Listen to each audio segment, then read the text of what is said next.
Днес искам да направя сравнение между два от видовете гелове за пиене на Елоер с алоe вера, като единият е алоe вера с пчелен мед, а другият е алоe вера Active Freedom.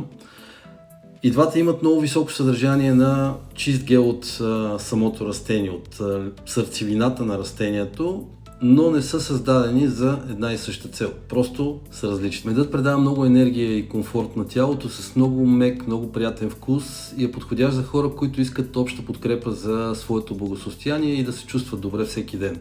Също така е подходящ за тези, които искат да имат по-добро храносмилане. Алоe вера Active Freedom е нещо различно. В него има колаген и съставки, които подкрепят ставите и костите и е разработен специално за хора, които имат по-активен начин на живот. Хора, които се движат и спортуват. Едното е за спокойна разходка в парка, а пък другото е когато искаш да тичаш уверено и спокойно.